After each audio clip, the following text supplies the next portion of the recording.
여러분 반갑습니다. 오늘부터 9월 달에 시작하는 이제 종합 모고만 시작하도록 하겠습니다.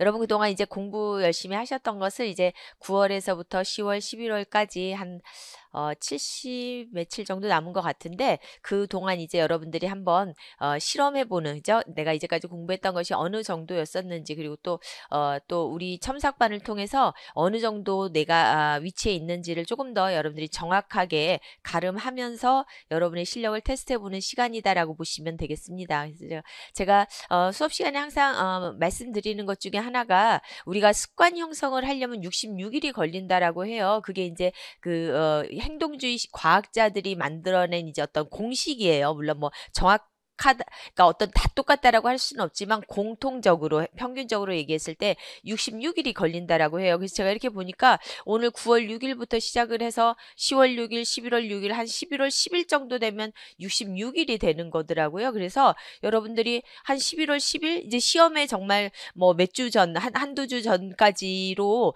여러분의 습관을 만들어 가실 수 있어요. 그러니까 지금부터 시작하시면 여러분들이 시험 볼 때 여러분의 이제 정확한 습관으로 정확한 답을 쓰실 수 있다라는 시기죠. 그러니까는 지금 시작하는 게 얼마나 다행인지 모르겠어요. 그래서 우리 학원이 7시에 아침에 문을 열어요. 그러니까 여러분들이 일찍 오셔서 그때부터 여러분의 좀 그 몸과 뇌를 다 활성화해서 시험 보는 시간에는 정말 이제 좀 맑은 정신으로 그리고 나의 최대한의 맥시멈 어떤 능력이 나올 수 있도록 연습하시면 좋겠어요. 왜냐하면 여러분들이 실제로 이제 시험장에 가서도 그 시간에 시험을 보셔야 되잖아요. 그래서 여러분들이 그 전에 막 부랴부랴 일어나서 아직 정신도 다 깨어있지 않는데 하기는 너무 어렵거든요. 그래서 지금부터 하면 아주 좋은 시기예요. 그리고 날씨도 아직은 그렇게 춥지 않고 아직은 그렇게 어둡지 않기 때문에 여러분들 학원에 7시까지만 도착을 하시면 한 2시간 동안 자유 공부하고 또 뭐 간단하게 뭐 정말 아침이라도 가져오시면 또 아침도 먹고 그러면서 9시부터 시험 보고 또 뭐 수업 받고 이렇게 가시면은 아마 하루가 정말 알차게 쓰실 수 있을 거라고 생각을 합니다. 그리고 여러분들이 정말 좋은 습관을 형성할 수 있는 정말 시기이기 때문에 결코 놓치지 말고 이번 시기를 잘 활용하시면 좋겠습니다. 그리고 몇 가지 공지사항 하나 말씀을 드리면요. 직강 선생님들은 뭐 이번 보시고 다음 주에 이제 첨삭 받으시면 되기 때문에 문제가 없고요. 인강 선생님들에게 잠깐 말씀을 드리면 첨삭 게시판에 그죠?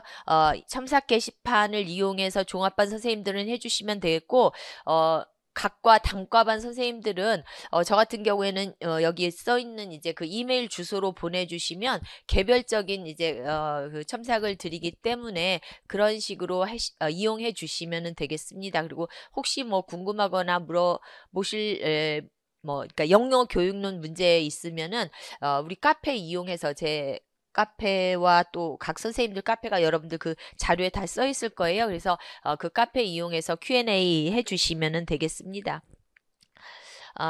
그렇게 해주시면은 뭐 특별한 것은 없는 것 같고요. 뭐 혹시라도 여러분들이 이제 뭐 그 해커스 홈페이지 이용하는데 어려움이 있으시면 또 뭐 컴퓨터 이용이나 이런 거는 그 학원에다 문의하시면 친절하게 인강 처리해 주시는 학원 관계자분들이 친절하게 대답해 주실 거라고 생각을 합니다. 그래서 이제 영어 교육론 문제부터 이제 시작을 하고요. 그 다음에 영어학하고 이제 일반 영어해서 이제 총 문제를 다 다뤄보도록 할 것인데요. 우선 영어 교육론 문제를 우선 전체적으로 한번 보면 여러분 자료에 나와 있는 것처럼 각 문제가 이제 보통 한 회에 10문제, 그 다음에는 9문제 이런 식으로 교차적으로 나가게 될 것이에요. 그래서 대부분은 비슷하지만 홀수차는 이렇게 10문제 나가게 될 거고요. A형 1번, 2번 기입형이고 그 다음에 서술형 또 B형 1번 기입형 이런 식으로 나가게 될 거고 제가 뭐 기본적인 약간의 난이도를 같이 붙여 놓았습니다. 그래서 어렵다라고 하는 것은 사실은 그 자체가 꼭 어렵다라기보다는 오늘 1번 문제 같이 여러분들이 좀 낯설다 이런 문제는 당연히 어려울 수 있겠죠. 그 문제 자체가 어렵다라기보다는 낯설음이 어려움이에요. 그죠? 그러니까는 친숙한 것은 아무리 사실은 예를 들어 여러분 보세요. 비고치키의 내용이 있어요. 우리한테는 비고치키가 그렇게 어려운 어떤 문제가 아니죠. 스캐폴딩이나 GPD라든지 이런 개념들이. 하지만 그것을 모르는 어떤 사람에게는 와, 이건 도대체 무슨 신개념이야. 너무너무 뭐 비고치키라는 사람 스펠링 쓰기도 어려워 굉장히 어려운 문제죠. 그렇기 때문에 사실은 꼭 어렵다 쉽다가 어떤 진짜 난이도라기보다는 우리가 느끼는 난이도 이렇게 좀 보시면 되겠습니다. 그래서 사실은 여러분들이 일반 영어 과목들을 좀 어려워할 수 있는 것이 일반 영어의 내용은 항상 새롭잖아요. 그러니까 이미 있었던 것 중에 가져다 쓰는 일은 없거든요. 그렇기 때문에 항상 그 낯설음 때문에 어렵다라고 느끼실 수 있겠다라는 말씀을 같이 드릴 수 있겠습니다. 그래서 A형부터 이렇게 B형 11번까지 해서 문제들을 한번 전체적인 어떤 평가 영역과 목표 그다음에 난이도 정리해 놓았으니까 한번 보시면서 영어 교육론 정리해 주시면 되겠습니다. 그렇게 하고 이제 1번부터 시작을 할 것인데요. 1번 시작하기 전에 영어 교육론에서 여러분들이 특히 오늘 문제에서 좀 봐야 될 내용 몇 가지만 좀 살펴보도록 할게요. 우선 영어 교육론이라고 하면 오늘 첫 시간이니까 영어 교육론이라고 하면 가장 먼저 무엇을 좀 우리가 생각해 봐야 될까라고 했을 때 영어 교육론을 분류할 수 있는 가장 큰 분류는 바로 스트럭처럴 어프로치와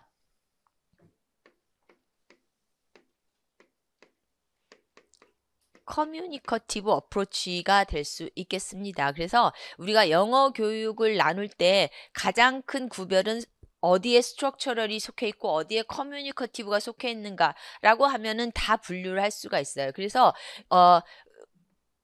그 영어 교수법을 이야기할 때 가장 쉽게는 GTM 이 여기에 해당이 되겠죠. GTM이라고 하면 그래마 트랜슬레이션 메서드. 그죠? 그래서 그래마 트랜슬레이션 메서드는 무엇을 주로 가르치는 거예요? 버케블러리와 그래마를 중심으로 해서 가르치는 거예요. 그거를 스트럭처화 시킨 거죠. 그래서 그래마를 난이도로 또 스트럭처를 난이도로 해서 쭉 어떤 시퀀스화해서 어떤 일련의 순서로 가르치는 것이죠. 이걸 가르치는 이유는 무엇을 하기 위해서? 이 GTM에서는 difficult한 리터처를 가르치는 게 주 목적이었거든요. 그렇기 때문에 여기에서는 스트럭처화해서 그래마나 버케블러를 가르칠 수밖에 없다라는 거예요. 그래서 그래마도 어떤 그래마? 선생님이 미리 준비해온 그래마. 버케블러리도 선생님이 엔토님, 시나님 이렇게 분류해서 가르치는 거였어요. 그래서 지금의 어떤 그래마와 버케블러리를 가르치는 방식과는 다르죠. 지금의 그래마는 어떤 그래마? 학생들이 어려워하는 그래마. 그래서 포커스 온 폼이라는 형식으로 가르쳤다면 이 GTM 때의 그래마는 포커스 온 폼즈로 선생님이 미리 준비해온 specified, predetermined한 랭귀지를 가르쳤다라는 것이죠. 그래서 그러한 것을 중심으로 해서 가르치시기 때문에 이 수업 방식은 교사 중심의 인스트럭션이다라고 이야기할 수 있겠습니다. 그죠? 티처 센터드에. 그래서 교사 중심의 이 수업은 무엇을 주로 목표로 했을까요? accuracy를. 얼마나 정확한 언어를 사용할 수 있는가. 그것이 이 스트럭처럴 어프로치의 주 목표였고 어떤 주 포커스였다. 이렇게 우리가 이야기할 수 있겠습니다. 반면에 커뮤니커티브 어프로치라고 하면 지금 우리가 이야기하는 태스크 베이스드나 또 컨텐트 베이스드 또 홀 랭귀지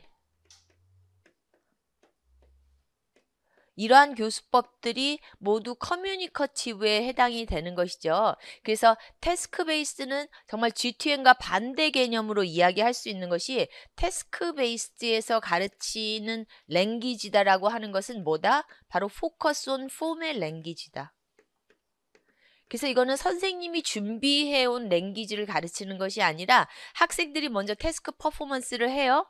그 다음에 그것에 어떤 에러가 나타났을 때 선생님이 가르치는 바로 포커스 온 폼의 양식을 따른다라는 것이죠. 그 다음에 컨텐트 베이스의 수업은 스트럭처가 그동안 중심이었다라고 하면 이때부터는 컨텐트, 내용을 중심으로 해서 가르치겠다라는 것이죠. 그래서 랭귀지보다는 내용을 중심으로 해서. 그래서 영어를 가르칠 때 영어를 뭘로 본다? 미디엄으로 본다라고 하는 것이죠. 매체로. 그러니까 영어가 어떤 하나의 매개체지 영어 그 자체가 목표가 되는 것은 아니다라는 것이에요. 그죠? 그것이 바로 컨텐트 베이스 랭귀지 티칭의 핵심이었다라고 보시면 되겠습니다. 그 다음에 홀 랭귀지 어프로치는 우리가 탑다운 프로세싱이라고 이야기하죠. 탑다운 프로세싱. 그래서 탑다운 프로세싱이다라고 하는 것은 무엇을 중심으로 해서? 스키마를 중심으로 해서 글을 읽는다라는 거예요. 그래서 과거의 글 읽기가 어떤 파닉스나 디코딩 어프로치 등의 글 읽기가 글자 그 자체를 놓고 데이터를 놓고 사운드와 레터를 분석해서 글 읽기를 했다라고 하면 이 홀 랭귀지 어프로치는 학습자가 가지고 있는 스키마를 활용해서 글을 전체적으로 먼저 읽는 거예요. 그리고 나서 나중에 랭귀지는 애널라이즈, 분석을 한다라는 것이죠. 그러한 차원에서 예전의 스트럭처럴적인 어떤 리딩과는 다른 방식이다라고 이야기할 수 있겠습니다. 그래서 이건 당연히 무엇을 중심으로 하는 학습자를 센터드, 스튜던트 센터드한 교수법이라는 거 알 수 있고요. 그래서 바로 이것은 플루언시가 주 포커스다. 플루언시가 주 포커스다라고 하는 것은 미닝이 포커스다라는 의미예요. 그래서 학습자의 어떤 익스피리언스, 학습자의 미닝을 중심으로 해서 수업을 진행하는 것이 바로 이 커뮤니커티브 랭귀지 티칭의 어떤 주 목표다 이렇게 이야기할 수 있겠습니다. 그래서 우리가 과거의 스트럭처럴, GTM 방식의 스트럭처럴, 그 다음에 현대 태스크 베이스의 어떤 커뮤니커티브 어프로치 이렇게 크게 둘로 나눌 수 있고요. 또 그 사이에 껴있는 게 하나 있어요. 그 사이에 껴있는 건 뭐였냐면은 스트럭처럴 어프로치가 과도하게 문법, 언어 이런 것만 중심이 되었잖아요. 그래서 그 다음에 나타난 그 연구자들이 이 스트럭처만 중심으로 하니까 좋지 않아. 그래서 좀 의미를 중심으로 해야 되겠어. 그런데 이 태스크 베이스나 컨텐츠나 이러한 것처럼 어떤 그 중립을 지키지 못하고 그냥 과도하게 또 미닝으로만 넘어온 이 중간 단계가 있어요. 그래서 중간 단계를 한번 보면은 이 중간 단계라고 하는 것은 과도한 폼에 집착을 이제 과도한 또 미닝으로 넘어온 거예요. 그래서 그때의 교수법을 우리가 뭐라고 이야기하냐면 comprehension based approach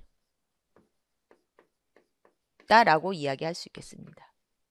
그래서 이거는 이제 크라셴이 중심이 되는 comprehension based approach가 되는 것이죠. 그래서 이때는 또 과도하게 meaning only예요. 그래서 크라셴은 뭐라 그랬어요? 그래마는 zero grammar approach. 그래마는 가르칠 필요 없어. 왜? 컴프레이션, 인풋만 많이 넣어주면 그래마는 자동적으로 임플리시틀리하게 습득될 수 있어.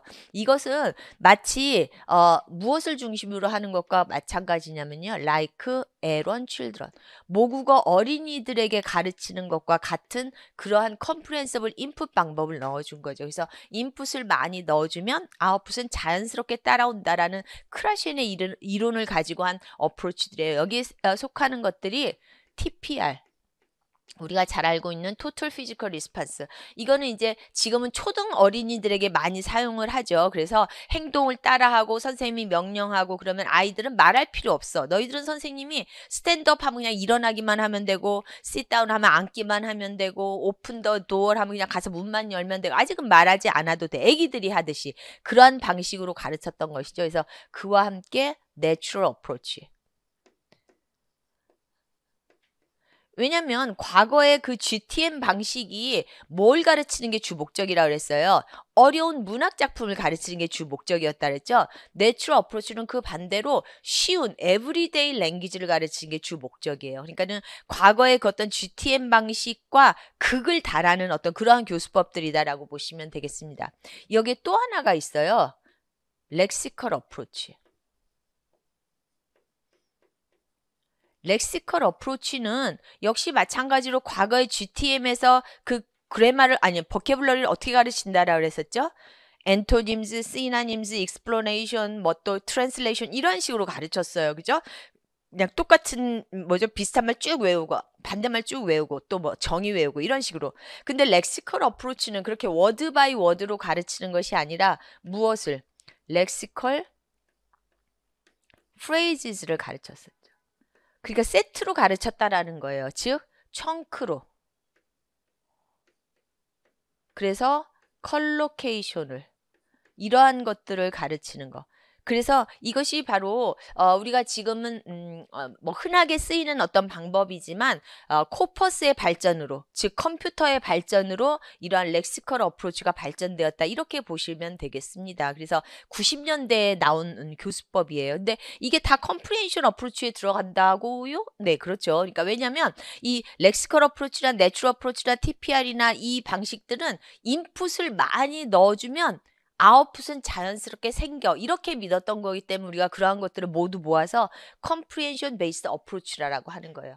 즉 comprehensible 인풋을 많이 넣어주면 아웃풋은 자연스럽게 나타난다, 이러한 의미로 TPR, Natural Approach, Lexical Approach가 같은 의미의 comprehension based approach에 들어간다라고 보시면 되겠습니다. 그죠? 그래서 이것은 말씀드린 것처럼 그 처음에 시작했던 어떤 스트럭처럴 어프로치와 커뮤니커티브 어프로치의 그 과도기적인 어떤 그러한 방식이 이 컴프리헨션 어프로치에서 나타나는 교수 방법들이다라고 보시면 되겠습니다. 그래서 우리가 영어 교육론 할 때는 항상 크게 인풋, 아웃풋, 또 스트럭처럴 어프로치, 커뮤니커티브 어프로치, 또 플루언시, 애큐러시, 교사 중심, 학생 중심, 뭐 이러한 것들이 이렇게 완전 이분법적인 은 아니지만 우리가 보통 컨티뉴엄 상에 있다라고, 연속선상 안에 있다라고는 하지만 나눌 수 있다라는 것이죠. 그래서 어떤 교수법은 정말 과도하게 스트럭처럴 쪽으로만, 또 어떤 것은 과도하게 커뮤니커티브 쪽으로만 이렇게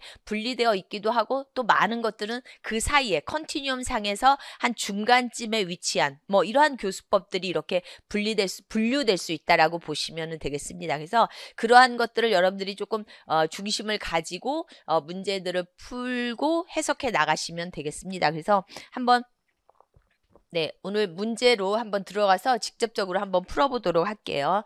1번 문제부터 한번 보도록 할게요. 뭐 여기 항상 이렇게 써 있는 것처럼 문항지 전체 면수 확인하고 배점 표시되어 있는 거 보고, 그 다음에는 또 여러분들 항상 기억하셔야 될 거는 write all answers in English and use neat hand writing. 그죠? neat hand writing이라고 하면은 이거는 항상 인쇄체로 명확하게 쓰라는 표현이에요. 그렇기 때문에 여러분들 이제는 이제 뭐 9월부터는 정말 모든 습관, 모든 것들을 다 이렇게 세팅해야 된다라고 말씀드렸잖아요. 그런 것처럼 펜도, 글씨체도, 모든 어떤 생활도 다 이렇게 그 어떤 시험에 좀 세팅되도록 여러분들이 연습을 하시면 되겠습니다. 그래서 매번 시험 볼 때도 이건 뭐 그냥 뭐 오늘 내는 건데 이런 마음으로 갖지 마시고, 항상 말씀드렸잖아요. 연습은 실전처럼, 실전은 연습처럼. 그죠? 실전 때는 조금 편안한 마음으로 시험을 보고, 연습 때는 정말 실전처럼 좀 긴장된 마음으로 보는 게 여러분들의 어떤 실전에서 좋은 점수를 맞게 하는데 좋은 방법이거든요. 그래서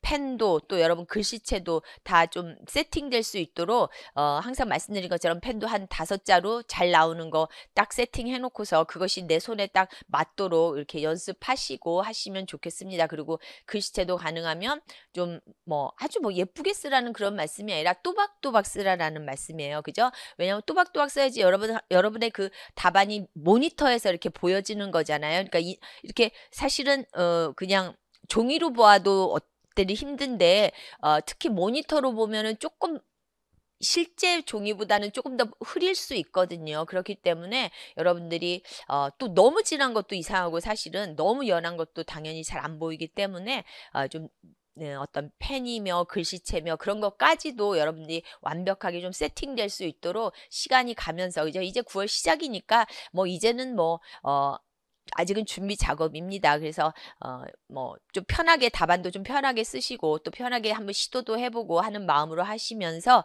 연습을 해보시면 좋겠습니다. 자, 1번 문제 뭐 이거 쉽지 않았죠. 왜냐하면 조금 낯선 개념이라고 이야기할 수 있으니까. 한번 보시면 교사 teacher 1이 I'm worried that my students seem to stop or slow down developing their language at a certain stage. 이게 지금 이 선생님의 어떤 오늘의 그 이슈예요. 그러니까 어떤 단계에 가서 학생들이 발전하는 걸 스탑하고 slow down 했어. 그죠? Why do you think they are? I'm not really sure. There seems a stop point even though they make continued efforts and practice which makes quite frustrating. 이게 바로 사실은 이제 뭐 답을 여러분들이 이미 보셔서 아시겠지만 이 아래에 있는 플라토 이펙트라는 것에 정의 내린 거예요. 그러니까는 정의가 바로 efforts를 함에도 불구하고 스탑되어 있는 상태를 플라토라고 이야기를 해요. 그러니까 노력 안 하는데 안 올라간다. 이거는 사실은 플라토는 아니에요. 근데 내가 계속 뭔가를 하고 있는데 노력을 하고 있는데 연습도 하고 있는데 더 이상 오르지 않아. 정체된 느낌이야. 이게 바로 플라토 이펙트라고 이야기하는 것이죠. 그래서 첫 부분에 사실은 그것의 정의를 이렇게 내려주고 있습니다. I see. This phenomenon can occur for any type of learners. They might initially experience rapid improvements. 그래서 많은 경우에 특히 언어가 처음에는 빠른 발전을 보여요. 처음에는. 그러다가 find themselves struggling to make further advancement.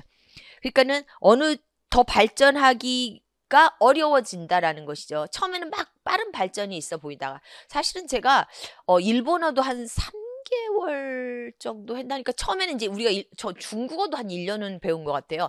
근데 어쨌든 처음에는 우리가 한자도 알고 그러니까 제가 또 중국어를 배울 때는 외국에서 중국어를 배웠어요. 그러다가 보니까 그 그룹 안에서 외국인들은 한자를 모르잖아요. 근데 저는 이제 한자를 알잖아요. 그러니까 제가 굉장히 출중한 학생이었던 거예요. 그 클래스에서. 그래갖고 선생님이 뭐 하면 저한테 이렇게 물어봐서 이렇게 그 한자를 보면서 이게 무슨, 그러니까 발음은 못해도 의미를 알잖아요. 그럼 이게 무슨 의미일 것 같아라고 이제 저한테 질문하면 제가 이제 이렇게 답을 하고 막 이러면서 굉장히 그 어떤 희열감 남들은 모르는데 나 혼자 잘난 막 약간 그런 것에 즐거움을 느끼면서 별로 열심히는 아니어도 한 1년간은 배웠어요. 어쨌든 중국어를.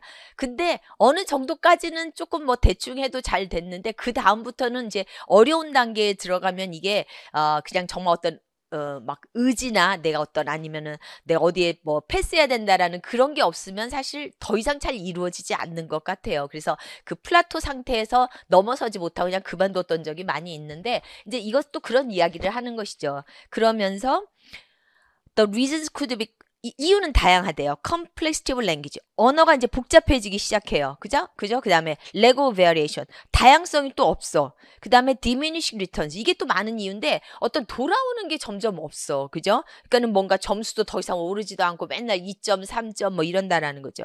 그 다음에 perception of progress. 이것도 중요한 건데 progress의 어떤 개념이 내가 다른 거예요. 그러니까는 사실은 같은 이점을 받아도 분명히 이거는 발전하고 있는 것인데 내 생각에는 별로 발전이 없는 것 같아. 그죠? 그래서 여기에서는 이제 어떤 그 이펙트에 대한 이유를 지금 이야기하고 있는 것이죠. 처음에 정의를 내려주고 그 다음에 이유를 이야기하고 그러니까 이제 teacher 1이 wow, I didn't know there are so many reasons. Then how can I help my student to overcome it? You can help set specific goals, embrace active learning, expose them to varied content, or seek support and feedback if necessary. 그래서 이것은 이제 극복 방법, 그죠? 어떻게 하면은 해결할 수 있을까에 대한 이야기를 이렇게 정의 내리고 이유를 이야기하고 그 다음에 극복할 수 있는 방법에 대해서 이렇게 이야기를 하고 있습니다. 다시 teacher 1이 I think I can do it. Thank you so much for your help 라고 하면서 정리를 내리죠. 그래서 아래 빈칸을 보시면 In the above dialogue, the two teachers are talking about blank effect in language learning to refer to a stage where a learner's progress seems to level off. 정체되는 거죠. 정체되고 slow down. 아주 심각히 느려지는 그 순간을 이야기하는 거래요. While it can be frustrating 하기는 한데 it's important to remember that progress is still possible with the right approach. 맞는 방법만 주어진다면 프로그레스 할 수 있다. 그래서 이것을 우리가 바로 플라토 이펙트라고 한다. 그래서 어떤 정체된 정체 기간을 이야기한다라는 것이죠. 그래서 이거는 여러분들이 그냥 쉽게 생각하면은 어떤 언어적인 거에서 뭐 백슬라이딩 이런 걸 생각할 수 있는데 그것은 그냥 언어의 어떤 U-typed 러닝의 한 부분을 이야기하고 있습니다. 그래서 여기서처럼 어떤 전체적인 러닝 의미의 정체된 것이라기보다는 오히려 뒤로 후퇴하는. 그래서 항상 우리가 어떤 개념을 이해할 때 그 개념과 함께 같이 쓰이는 우리가 뭐 컬로케이션적인 의미를 같이 보셔야지 되겠어요. 그러니까 예를 들어 백슬라이딩이다. 그럼 백슬라이딩은 리그레스 하는 거 또 프리비어스 스테이지 하는 거 이런 것들과 같이 나올 수밖에 없어요. 그냥 이거는 정체되는 게 아니라 뒤로 오히려 후퇴하는 것이기 때문에 그죠? 그래서 그러한 개념들을 여러분들이 조금 더 보시면서 이것은 어떤 전반적인 교육학적인 개념에서 플라토 이펙트라는 것을 의미한다. 이렇게 보시면 되겠습니다. 네, 그 다음에 4번 가볼게요. 네, 이제 기입형 또 하나인데요. 4번. 네.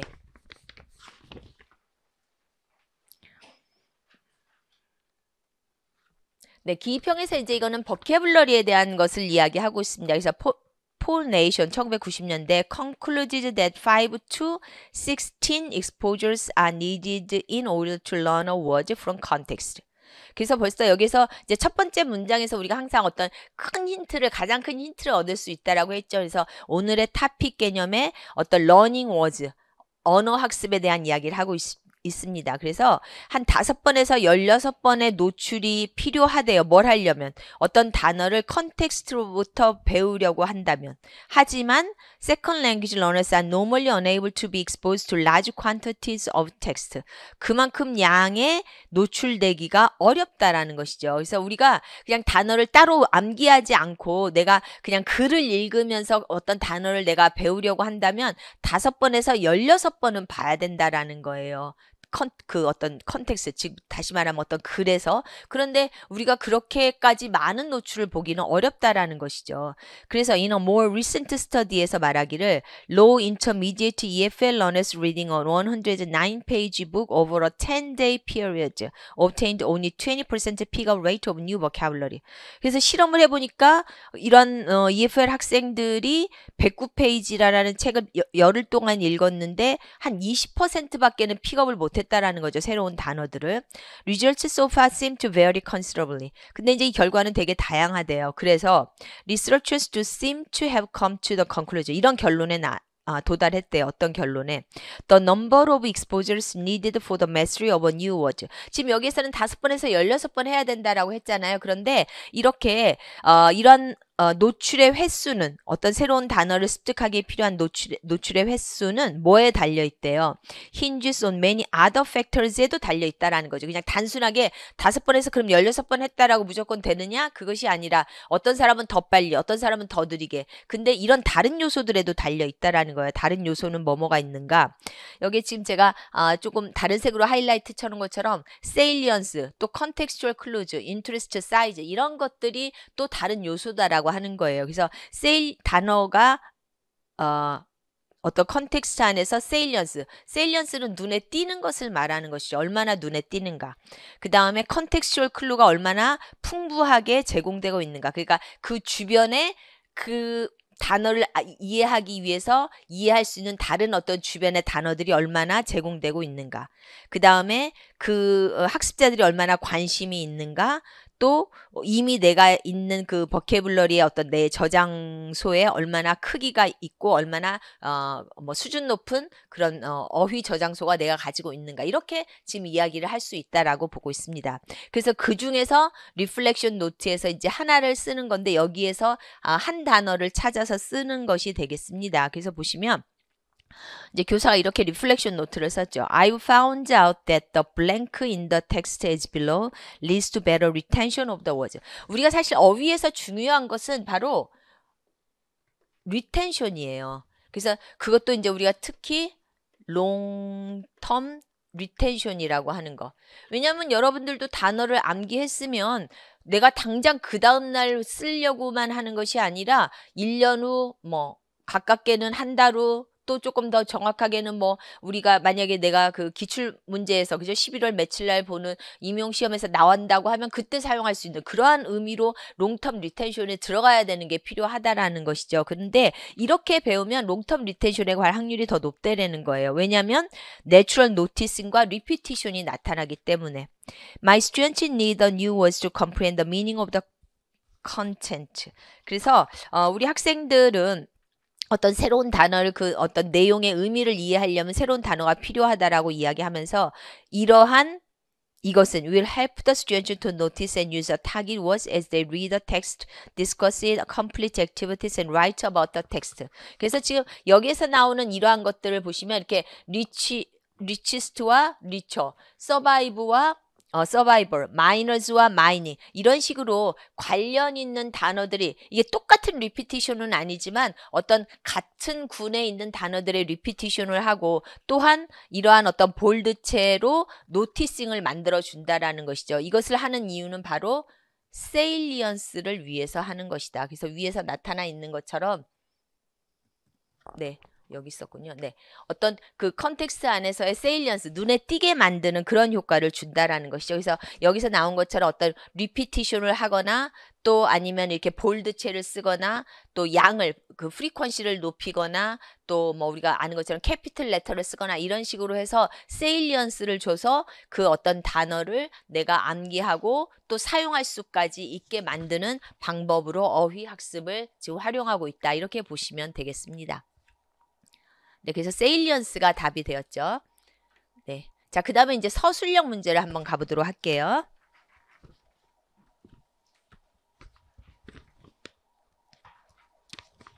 네, 8번 문제 가볼게요.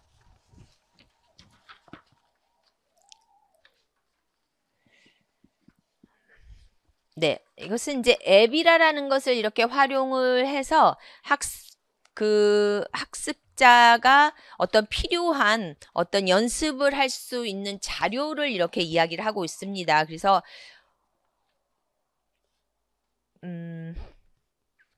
우선 A 파트를 한번 읽어보면 Digital technology provides students with a new battery of tools with which language can be learned effectively. Below are some apps that students can use for their English learning. 그래서 바로 이제 아래에 나와 있는 이 앱들이 학생들이 이제 자기들이 필요에 따라 꺼내서 쓸 수 있는 이제 앱이다라고 이야기를 하고 있습니다. 그래서 여기 있는 이 앱들이 어떻게 지금 여기 나와 있는 민수나 지아라는 학생에게 어떻게 활용될 수 있는지 한번 보도록 할게요. 우선 그 앱 1을 보시면 speak when you are ready 하면서 the lower the stress, the greater the learning. Focus on reception before production. Use your right brain hemisphere. 이렇게 나와 있어요. 그래서 이것을 이제 뒤에 있는 이제 민수나 지아의 이야기하고 제가 연관해서 미리 조금 같이 한번 보면은 지금 스트레스를 낮춘다라는 것은 그 뒤에 나와 있는 누구죠? 지아 학생의 경우하고 연결을 좀 해서 릴렉스드한 시츄에이션과 이렇게 연결이 될 수 있다라는 것이죠. 그렇죠? 스트레스를 낮추는 상황이다라는 게 학생을 좀 릴렉스드하게 해주는 상황이었다라고 이야기를 할 수가 있겠고요. 그 다음에 리셉션에 프로덕션보다는 리셉션에 먼저 초점을 맞춰라라고 하는 것은 이 리셉션이라고 하는 것은 바로 왜 이렇게 되나? 네.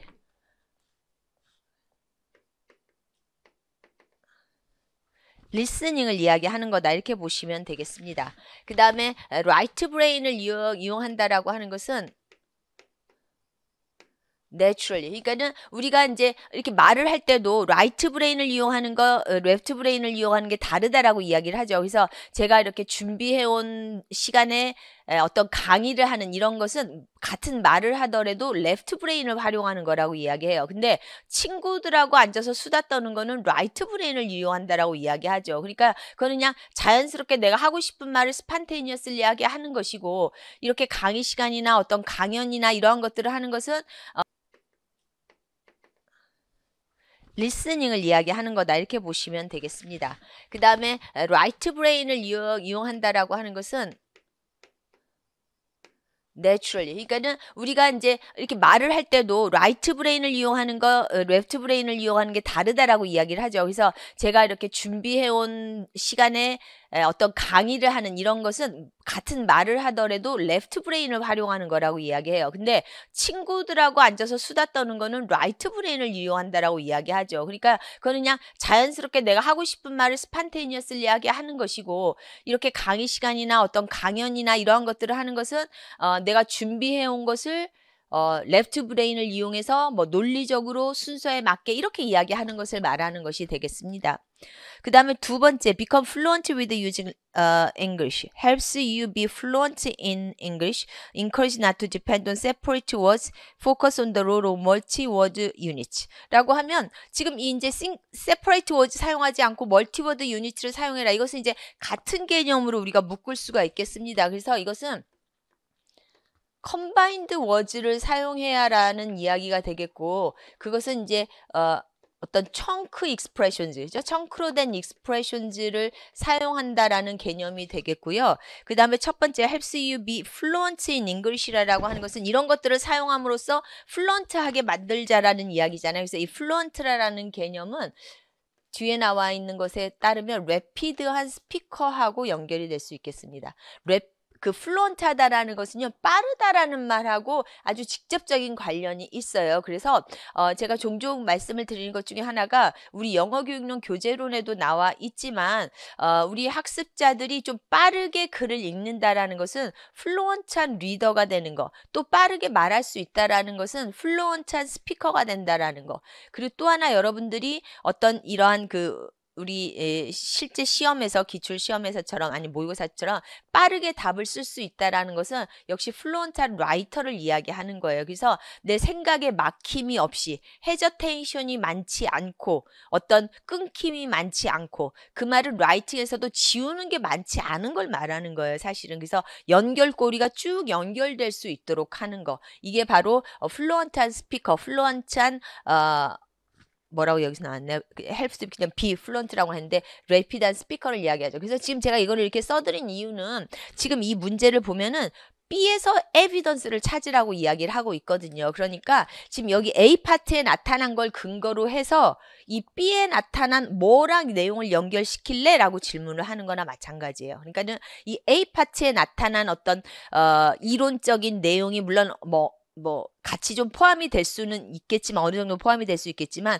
지금 나와 있는 이 요소들이 답안에 있어야 된다라는 이야기를 하고 있는 것입니다. 그래서 이 A에 나와 있는 이론에 근거해서 B에 실제로 지금 민수나 지아가 무엇을 원했고 이런 것을 어떻게 활용할 건지에 대해서 서술하시오라는 말이 되는 것이거든요. 그래서 여러분들이 그렇게 답을 연결해서 쓸 수 있어야지 되겠습니다. 그래서 이것은 지금 마지막 거는 열외로 하나 말씀을 드리면 어떤 그룹 워크, 코아퍼러티브 워크를 이야기하는 것인데 지금 여기에는 해당되는 사항이 없겠죠.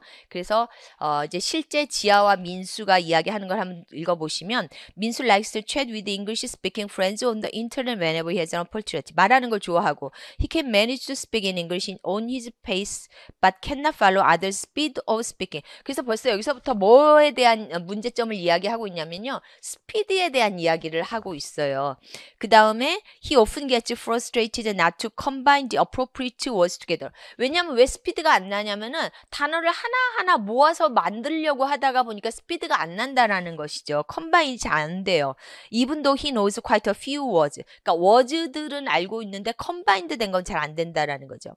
He wants to look for an app where he learns the chunk of expressions. 그래서 여기서는 각각의 어떤 워즈랑 구별되는 것을 바로 청크로 보시면 되겠습니다. 그래서 청크가 여기서 말하는 어떤 그 워즈와 대꾸를 이루면서 이야기하는 것이 되겠습니다. They can directly apply in his conversation rapidly. 다시 한번 rapidly라는 표현이 나오고 있죠. 그래서 여기서 이렇게 rapidly하고 또 한 번 이렇게 속도하고를 연결시키면서 이게 바로 플루언시에 대한 이야기가 되겠습니다. 그래서 항상 우리가 어떤 반복돼서 나오는 이야기가 답이 되는 요소예요. 그래서 반복시킴으로써 그게 답이다라는 걸 사실은 인디케이트 하는 거나 마찬가지거든요. 그래서 학생들에게 이렇게 모든 워즈를 원 바이 원으로 컴바인 시키는 것보다는 어떤 학생들이 바로 이용할 수 있는 그러한 어떤 활동을 지금 찾고 있다. 그래서 여기 말은 안 하지만 이런 게 바로 렉시컬 어프로치에서 활용하는 거죠. 그래서 앞서서도 말씀을 드렸지만 렉시컬 어프로치는 많은 렉시컬 프레이즈, 청크, 어떤 이미 포뮬라로 만들어져 있는 걸 학생들에게 제공함으로써 학생들의 플루언시를 높이고자 한다. 이렇게 이야기할 수 있겠습니다. 그 다음에 두 번째 지아의 케이스를 보면은 지아 as a beginner learner예요. is afraid of speaking in English. Her first English teacher pushed her to speak in class, which was the most difficult part of learning. When she considers her current English teacher about the issue, the teacher advises her just to listen a lot within a relaxed situation. 그래서 여기서는 앞에서도 말한 것처럼 relaxed situation, 즉 스트레스가 없는 상황에서 listen a lot. listen a lot이 바로 comprehension, 그죠? 프로덕션보다 comprehension을 많이 해라라고 이야기하는 것이고, 그 다음에 until they can speak naturally, 그죠? naturally 하게 말할 수 있을 때까지. Now she is looking for an app which could help her be exposed to lots of English first and then move to production. 이렇게 이야기하고 있습니다. 그래서 이거를 for consecutive 쓰지 말고 각각의 것을 이제 B에서 찾아서 쓰라라고 이렇게 이야기를 하고 있잖아요. 그죠? 그래서 각각의 이제 맞는 앱에 대한 것을 이제 앱 2, 앱 1 이렇게 써주시고 그 다음에 각각의 내용을 여기 B 안에서 찾아서 쓰시면 되겠습니다. 그리고 또 하나 말씀드리고 싶은 것은 물론 여기에 이제 exposed라는 표현이 있고 뭐 listen이라는 표현이 있는데 이게 같은 표현이에요. 그죠? 같은 표현이기는 한데 이것을 여러분들이 쓰실 때 직접적인 동사가 되는 건 당연히 뭐가 될까요? listen이에요. be exposed보다는. 그죠? 그렇기 때문에 여러분들이 제가 항상 구체적으로 서술하시오라고 했을 때 구체적인 표현은 바로 listen이라고 해주시는 게 맞겠습니다. 그리고 여기는 뭐 이게 나와 있기 때문에 여러분들이 조금 더 혼동을 물론 할 수는 없겠지, 할 수 있기는 하겠지만 어떤 reception보다는 listen, be exposed to보다는 listen 뭐 이러한 식으로 더 구체적인 동사로 직접적으로 여러분들이 서술해 주시는 게 그 어떤 답안을 구체적으로 서술할 수 있는 방법이 되겠습니다. 그래서 여러분들 한번 모범 답안을 한번 가보도록 할게요. 여러분 자료에 있는 모범 답안을 한번 보시면 네, 이렇게 써주시면 되겠습니다. 민수 needs 앱 2 and 지아 앱 1. 그래서 이제 민수는 앱 2, 지아는 앱 1 이렇게 해서 각각 0.5점씩 제가 그 점수 채점표에다가 드렸고요. 그 다음에 민수 needs to combine the words to use the chunk of expressions to be a rapid English speaker. 그래서 핵심은 chunk하고 rapid English speaker예요. 그래서 chunk로 만들어서 rapid English speaker가 되도록 하고 지아는 afraid of speaking 하는데 so she needs to listen to a large amount and then speak more naturally in a relaxed situation. 그래서 말을 자연스럽게 하고 그리고 relaxed situation에서 하고 그렇게 하는 것이 바로 앞에서 말했었던 어떤 앱이 스트레스가 적을수록 더 습득이 좋은 거 또 리셉션에 더 초점을 맞추는 거 이러한 것들이 다 포함될 수 있는 내용들이다 이렇게 보시면 되겠습니다. 네. 자, 그 다음에 연결해서 9번 가볼게요.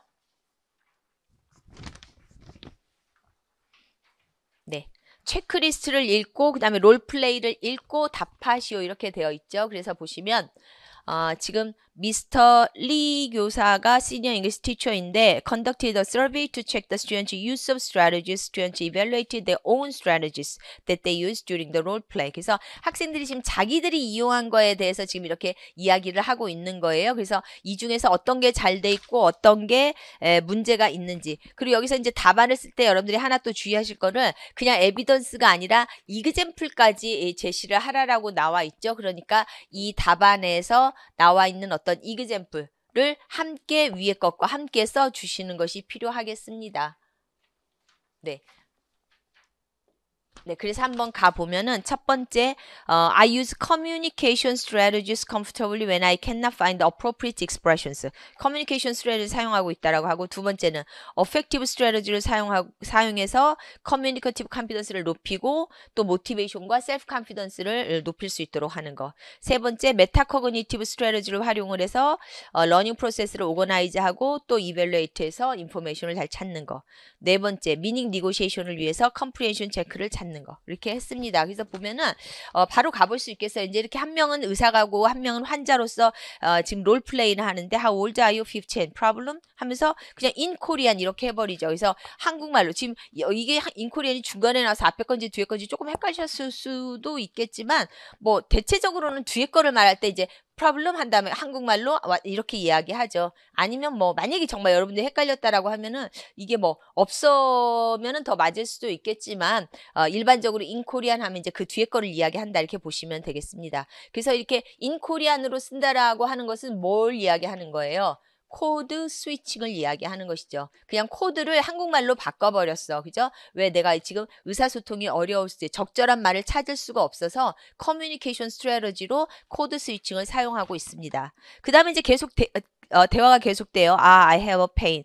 Yes, a pain. Yes, and makes problem to me when I swallow. Do you understand me? 자기가 말하는 게 뭔가 좀 어색하니까 Do you understand me? 라고 하면서 이런 어떤 negotiation을 위해서 뭘 사용하고 있어요? comprehension check를 사용하고 있다. 이렇게 되고 있습니다. 그래서 이것은 뭐 특별한 거 없이요. 바로 여러분들이 커뮤니케이션 스트래티지의 코드 스위칭인 do you have, what symptoms do you have랑 comprehension 체크의 do you understand me를 사용하고 있다. 이렇게 바로 그냥 써주시면 되겠습니다. 바로 모범 답안 볼게요. 네.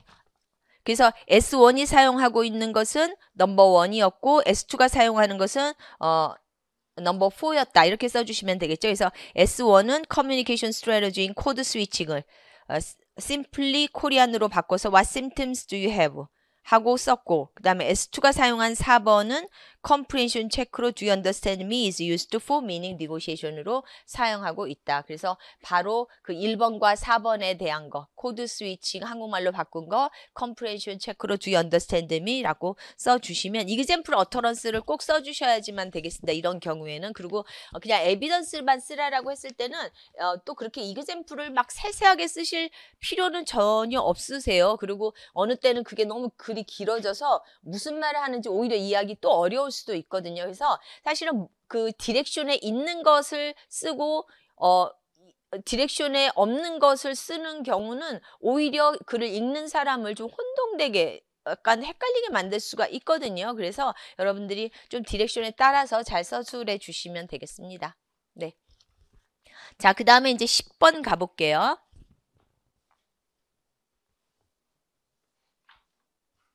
네. 자, 10번 보시면 There are always sound reasons for applying graphic organizers as supplementary materials in integrated skills approach. The objectives a teacher may hope to achieve can be listed as below. 그래서 지금 그래픽 오거나이저의 용도에 대해서 이렇게 이야기를 하고 있습니다. 제가 우리 영어 선생님들 일정 연수 요즘 나온 자료들을 보니까 제일 많은 자료가 그래픽 오거나이저 자료더라고요. 그러니까는 그 리딩을 할 때 그래픽 오거나이저를 활용하는 것이 좀 어려워하는 학생들에게 또 아니면은 또 지금 여기도 나왔던 것처럼 뭔가 좀 수준이 높은 학생들에게 다양하게 사용할 수 있는 방법이다라는 거예요. 그래서 심지어는 그 일정 연수에 이제 외국인 선생님들도 나와서 좀 이렇게 연수를 같이 하잖아요. 근데 그 외국인 선생님들도 그래픽 오거나이저의 자료를 많이 활용을 하더라고요. 그래서 저도 이제 그 자료를 좀 받아서 봤는데 어마어마하게 많은 그래픽 오거나이저의 자료가 있어요. 그래서 뭐 그걸 다 보고 뭐 할 수도 없을 만큼. 그래서 그만큼 그래픽 오거나이저들이 좀 학교 안에서도 다양하게 사용된다라는 거 알 수 있고요. 또 그만큼 여러분들이 그 말은 또 다시 이야기하면 수업 실현을 할 때도 그래픽 오거나이저를 좀 사용을 하면 훨씬 더 좋은 수업이 될 수 있다라는 거예요. 그냥 단어 글만 쓰고 이렇게 하는 것이 아니라 그래픽 오거나이저는 다양하죠. 지금 여기에서도 나와 있지만 뭐 이렇게 벤 다이어그램을 활용을 해서 하거나 아니면 어떤 게 이제 시간 순서대로 있다. 그러면 이렇게 타임라인을 만들어서 하거나 또 그냥 매트릭스로 뭐 이렇게 그냥 표로 만들어서 할 수도 있고 또 지금 여기서처럼 어떤 뭐 플로우 차트로 이렇게 플로우 차트가 있어서 뭐 이런 식으로 또 나아갈 수도 있고 그죠? 그래서 다양한 이러한 어떤 그래픽 오거나이저를 활용하면 이걸 학생들이 보기만 함으로써도 이거는 지금 뭔가를 컴페어하고 컨트레스트하고 있구나라는 거. 또 이건 뭔가 타임이 1970년대부터 뭐 2010년도까지의 어떤 타임라인을 설명하는구나. 뭐 이런 식으로 이 한눈에 봐도 지금 우리의 내용이 어떠한 것인지 좀 정리를 할 수가 있다라는 것이죠. 그래서 특히나 조금 컴플렉스한 인포메이션 같은 것을 제공할 때 그냥 말로만 하는 것보다는 학생들에게 이렇게 다양한 그래픽 오거나이저를 활용해서 사용을 하는 것이 리딩 읽기에 훨씬 더 효과적이다라고 이야기를 할 수가 있겠습니다. 그래서 여기서도 지금 이러한 다양한 어떤 그 목적들을 이야기하고 있죠. 그래서 한번 가보면은 첫 번째 to focus on specific information에 초점을 맞출 수 있도록. 그래서 여기서는 이제 학생들의 스키마를 끌어내서 specific한 information에 학생들이 포커스하는 데 도움을 줄 수 있다라고 이야기하고 있고 두 번째는 스캐폴딩의 역할을 하고 있는데 인포메이션이 쉽게 이 자료의 도움으로 트랜스퍼 될 수 있다라는 거예요. 이게 우리 그 인포메이션 트랜스퍼라는 활동도 있잖아요. 이제 인포메이션 트랜스퍼. 그래서 인포메이션 트랜스퍼 활동은 어떻게 되는 거예요? 여기에 나와 있는 말 그대로 어떤 그 차트를 이용해서 벤 다이어그램을 활용해서 내가 읽은 정보를 그 차트에다가 집어넣는 거예요. 그 표에다가 넣으면서 내가 읽은 자료를 잘 이해했는지 안 했는지 선생님도 알 수 있고 학생도 자기 스스로 확인할 수 있다라는 것이죠. 그죠? 그래서 그러한 활동으로 인포메이션 트랜스퍼를 스캐폴딩으로 활용하고 있다라는 거. 그 다음에 세 번째 피어 피드백을 활용을 한다라는 거. 학생들이 서로 자기 어떤 자기가 쓴 오거나이제이션과 완성도에 대해서 정보를 제공하는 역할을 하고 되었다라고 이야기할 수 있고요. 네 번째, tailor for individualization. 영어 교육론에서 잘 쓰는 그 figurative 워드 중에 하나가 tailor라는 단어예요. 뭐 우리가 많이 쓰는 scaffolding, GPD 뭐 이런 거와 함께 tailor made라고 하면 그 사람을 위해서 만든 맞춤 옷 같은 걸 tailor made라고 하잖아요. 그래서 individualization을 위한 tailor, 그러니까는 개별화를 위해서 딱 맞춤형으로 만들어진 거라는 거죠. 그래서 students' different needs and proficiency levels should be met. 그래서 학생들의 각각이 다른 니즈나 또 다른 어떤 proficiency 레벨에 따라 사용할 수 있는 것을 이야기하고 있습니다. 그래서 여기에 나타난 지금 수업 2번과 레슨 5가 각각 어떻게 해서 활용되었는지 한번 볼게요. 내가 지금 고등학교 1학년 학생을 가르치는데 그래픽 오거나이저를 다양하게 사용한다라는 거죠. 그래서 레슨 2에서는 which was about career path, I used the flow chart on how to develop a career. Students first read the information for the career and then they wrote the information into the flow chart. The visual aid made it easier for students to comprehend and communicate complex ideas effectively. It facilitated the process of summarizing and synthesizing information. 그래서 지금 계속해서 어떤 플로우 차트를 이용해서 내가 읽은 거를, 그죠? 먼저 학생들이 먼저 어디 갔어요? 읽고 그 다음에 그것을 노트로, 그죠? 글을 쓴다라는 거죠. 플로우 차트에다 그 정보를 넣는 거예요. 그래서 이게 바로 인포메이션 트랜스퍼 활동을 이야기하는 것이 되겠습니다. 그래서 읽은 내용을 플로우 차트에다가 전이시켜서 쓸 수 있는 활동. 바로 두 번째 나오는 그 스캐폴딩의 역할을 하는, 그죠? 인포메이션 트랜스퍼 활동을 하는 것이고요.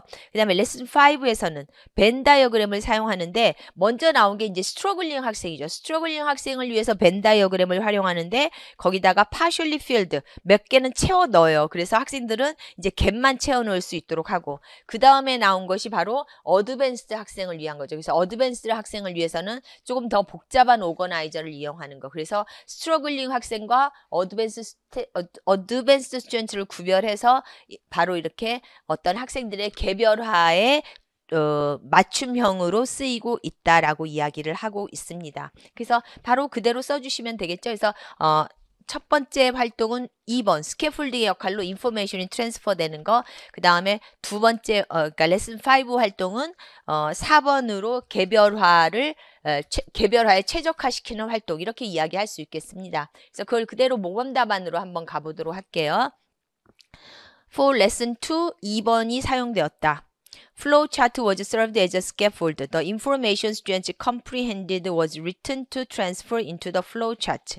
It helped students comprehend and summarize the information. 그래서 학생들이 읽은 것을 flow chart에다가 쓰도록 되어 있고, 써서 전이시키도록 되어 있고, 그게 바로 학생들이 comprehend하고 summarize 하도록 도움을 준 것이고, 레슨 5는 벤 다이어그램과 컴플렉스 오거나이저가 각각 different proficiency 레벨에 쓰였는데, 이거를 제가 조금 보충을 하나 더 써면 좋겠어요. 그죠?